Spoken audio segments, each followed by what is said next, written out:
সকাল সকাল উঠে পড়েছি, উঠে ফ্রিজ থেকে বার করে নিয়েছি মাছ। আজকে সবসময় ঝাল ঝোল ভাল লাগে না, ওই জন্য আজকে ঝোল খাবো না। সব সময় আমরা ঝোলই দেখাই তোমাকে, তোমরা বলো, তাই জন্য আজকে ঝাল করেছি, সর্ষে বাটা দিয়ে সুন্দরভাবে ঝোল করেছি। কেননা কালকে আমার মা মাছ পাঠিয়েছিল, পুকুরে ধরেছিল, ওই জন্য চারা মাছের ঝোল কিনে, যেহেতু দুজনে নকশা মেরে নিলাম। দেখো মুখে কি পড়েছি, দুজনেই তোবলা করে ফটো তুলে নিচ্ছি, একটা পোজ দিয়ে দিলাম।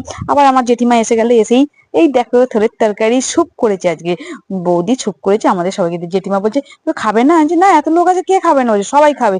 আবার আমার যা আবার টমেটম দিয়েছে দুটো, সবাইকে দুটো করে টমেটম দিয়েছে। আমি আবার দেখাচ্ছি দেখো টমেটম গুলো কি ফ্রেশ।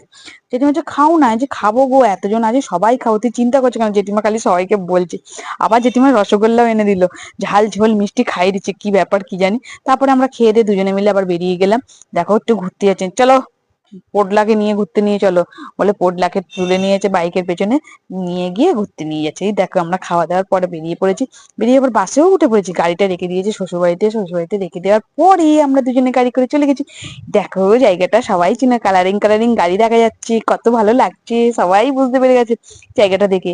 এপার থেকে ওপার হচ্ছি, দৌড়ে দৌড়ে হচ্ছি, কারণটা কি বলতো, কি তাড়াতাড়ি বলো। আসল না এ হয়েছে না, ট্রাফিক সব সিগন্যাল পড়েছে, আমরা এপার থেকে ওপার দৌড়ে দৌড়ে যাচ্ছি। বলছি চলো তোমাকে ভিতর দিয়ে নিয়ে যাচ্ছি, চলো দেখাতে দেখাতে নিয়ে যাবো, কিন্তু কিচ্ছু কিছু কিনে দেবো না, সব কালা দেখে দেখে নিয়ে যাবো আমাকে। যে আমাকে কিনে দিতেও হবে না আমার, আছে তুমি তোমার জায়গায় চলো। বলছে হ্যাঁ আমি যেখানে যাব, যেটার জন্য এসেছি সেটার জায়গায় চলো। আমি যে কত সুন্দর সুন্দর দেখো, এই দেখো আমার বর কোথায় এসেছে, বলছে ফিটিংস করতে। আমাকে ফিটিংস করবে না, নিজে যে কাজ করে সেই ফিটিংস গুলো করে, আমাকে ফিটিংস করে কি হবে, আমি তো ফিটই হয়ে গেছি, টিং টিং টিং টিং করে গেছি ওর সাথে। এই দেখো আমার বর এইসব কাজ করে, তা চাঁদনি মার্কেটে গিয়ে কিনেছে। তা এত জিনিস কিনেছে, গাড়ি বুক করে আসতে হয়েছে, ওলা কি করে বাসে এইগুলো নেবে না, তাই জন্য আমরা দুজনে গাড়ি বুক করে চলে এলাম।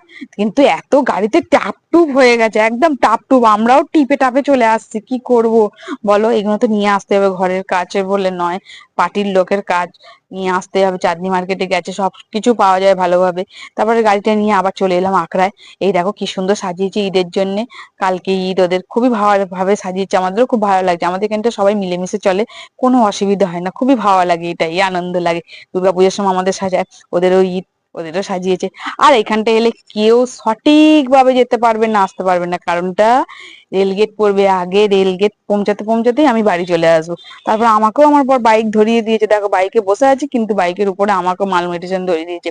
অর্ধেক শ্বশুর বাড়িতে রেখে এসেছে, অর্ধেক ঘরে নিয়ে এসে, এসে কিছু খাওয়াইনি বলে আইসক্রিম নিয়ে এসে তিনজনের জন্য তিনটে, একটু স্বাদ মেটাই। তারপরে আমার দেওর এসেছে, দেওরকে একটু করে দিলাম, সিমুই কেমন হয়েছে আমার এই ব্লগটা তোমরা